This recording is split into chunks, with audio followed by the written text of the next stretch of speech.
I'm about to tell you about a guy who turned me on more than anyone I have ever met.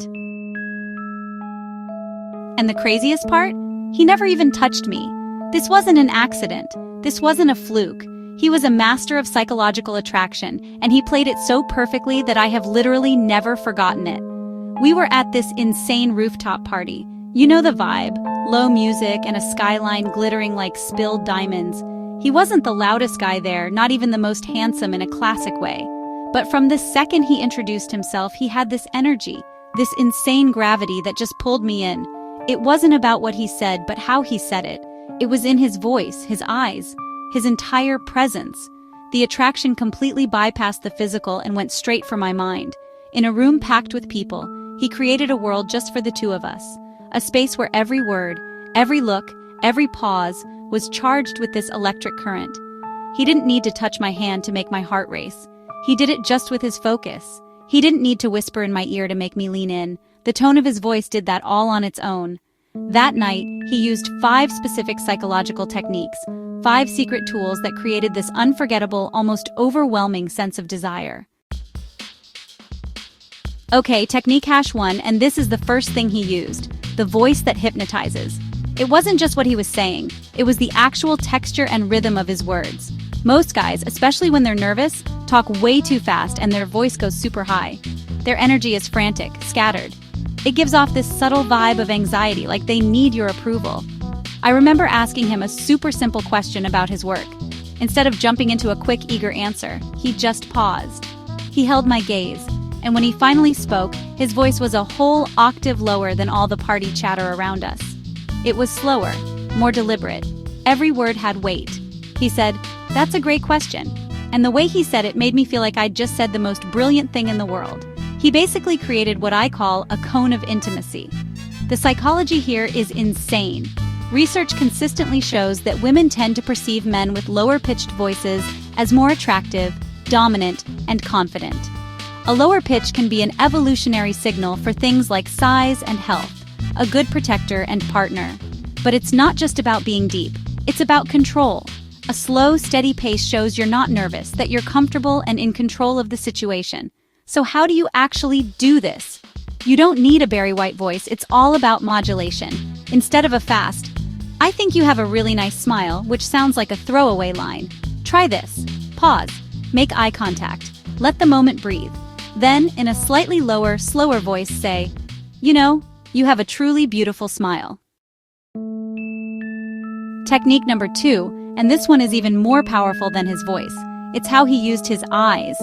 We've all been told to make eye contact, but what this guy did was on a completely different level. It wasn't just contact, it was a connection. He used a technique that some people call triangular gazing. It's a simple but shockingly effective pattern. Instead of just locking onto my eyes, which can feel like an intimidating staring contest, his gaze would move in a soft, slow triangle. He'd look at one of my eyes for a few seconds, then shift gently to the other eye, and then, for just a split second, his eyes would drop down to my lips before coming back up to my eyes. This wasn't some sleazy, obvious leer. It was so subtle, so quick that it mostly registered subconsciously. The first time he did it, I felt this jolt. My conscious mind was still on the conversation, but my body got a very different message. The psychology here is potent. We know that strong eye contact is a tool for building trust. It can even cause the brain to release chemicals like oxytocin, associated with bonding and attraction. But the triangular gaze adds another layer. That quick glance at the lips is a universal signal of physical interest. Most guys mess this up. They either avoid eye contact, which signals insecurity, or they stare with this creepy, unblinking intensity. The secret to the triangular gaze is that it has to be soft and fleeting. The glance to the lips should last no longer than a heartbeat. It's a dip, not a dive. It works best when you pair it with a slight confident smile as your eyes return to hers. Here's how to practice. The next time you're talking to someone and you feel a moment of connection, just try it. Alright, the third psychological key is the art of mystery. In a world where everyone overshares everything, this guy was a closed book with a fascinating cover. But here's the secret. He didn't create mystery by being shady or secretive. He did it by being genuinely curious about me, while revealing just enough about himself to keep me leaning in. For every one question he answered about himself, he asked me two.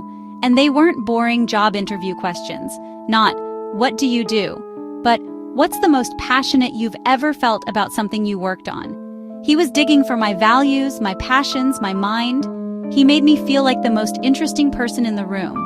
And by doing that, he became the most interesting person in the room. When I'd ask him something, his answers were intriguing but never quite complete. I asked him what he did for a living, and he just smiled and said, I help people solve very expensive problems. Boom! That answer just created more questions. It was playful, confident, and it left this blank space that my mind immediately had to start filling in. This plays on a powerful quirk of our minds. Our brains have a strong tendency to remember incomplete things way better than completed ones. By leaving these little story loops open, he was literally planting himself in my mind. A study in psychological science actually found that women were most attracted to men when they were a little uncertain about how much those men liked them. This isn't about being cold or playing manipulative games. It's about not putting all your cards on the table at once. To use this, start by becoming a better listener than you are a talker. Switch your focus from how can I impress her to what can I learn about her. And when you do talk about yourself, frame it in a way that sparks curiosity. Instead of saying, I went backpacking in Asia, try saying, I got completely lost in a market in Bangkok once, and it turned out to be the best thing that ever happened to me. Holding all of this together was technique number 4, and maybe the most important one, an unshakable, quiet confidence. And I'm not talking about that loud, look-at-me confidence of a guy who needs to be the center of attention. This was a deep, internal self-assurance that radiated from him in everything he did. His body language was a perfect example. He stood with his shoulders relaxed and back, his posture open. No fidgeting or scanning the room while I was talking. He was totally focused on me, not because he desperately needed my approval, but because he was genuinely present. He took up space, not in an arrogant way, but in a way that showed he was comfortable with himself and his place in the world. He never once looked for validation. He didn't use self-deprecating jokes to try to get me to like him. He didn't fish for compliments. He stated his opinions without apologizing for them, and he even disagreed with me on a few things with a smile, turning it into a playful debate instead of a fight. You know, I might be alone here, but I thought the ending completely missed the mark. What did you love so much about it? This is so magnetic because real confidence is the ultimate aphrodisiac. It signals that you are psychologically and emotionally stable. A confident man has his own life, his own purpose, his own sense of worth. He isn't looking for a woman to complete him or be his source of happiness. He's looking for someone to share his already great life with. It all comes down to what psychologists call perceived value. In dating, we are subconsciously drawn to people we see as having high value. Neediness, constantly looking for approval, screams low value. Confidence, on the other hand, signals high value. So how do you build this? It starts in your head. Stop trying to get the girl. Start focusing on being the man. Have your own hobbies, your own passions, your own goals that have nothing to do with dating. When you're in a conversation, practice being independent of the outcome. Go in just to have an interesting talk and see if you connect. Practice confident body language. Stand up straight. Hold eye contact. When you gesture, use slow, deliberate movements. And stop asking for permission. Don't say, would you mind if I sat here? Instead, smile and say, is anyone sitting here? And the final technique, the one that sealed the deal and made sure he stayed on my mind 24/7, was his mastery of anticipation. He understood a basic rule of desire. Attraction isn't just about the time you spend together, it's about the space you create between that time. He ended our conversation right at the peak, leaving things unfinished and creating a powerful sense of craving for what would come next. Right when our conversation was flowing at its peak, he glanced at his phone, but he did it with purpose. I promised my friend I'd catch up with him, and I always try to keep my promises. Then he held my gaze, using that same focused, intimate eye contact from before. I've really enjoyed talking to you. We should continue this conversation. I have a story I need to tell you about that time I got lost in Bangkok. But it's not a story for a crowded party. I'll tell you about it later. With that one line, he did so much. He validated our connection. I've really enjoyed this. He stated his intention clearly. We should continue this. And most importantly, he created a cliffhanger. He planted a seed for a future story, a future connection. It wasn't just a vague, let's hang out sometime. It was a specific, intriguing promise. My mind was instantly lit up. This is genius because our brains are wired to seek resolution. When you give them a cliffhanger, a mind will work overtime to get the answer. This feeling of anticipation triggers the release of dopamine, the neurotransmitter of craving and motivation. He wasn't just getting my number, he was giving my brain a reason to crave our next conversation. Most guys do the exact opposite. They stick around for too long, letting the energy die down. They ask for a number from a place of fear, like they're expecting a no. Their frame is, "Can I please have your number?" His frame was, "This connection is real and we both know this isn't over." To use this, you have to be the one to end the interaction, and you have to do it when the energy is still high. And when you set up the next meeting, be specific and create intrigue. Instead of, "We should get a drink," try, "There's this little speakeasy I know that makes a cocktail you would absolutely love. We should go this week." You can even use text to build this anticipation. After getting her number, a simple message like, "Still thinking about our conversation.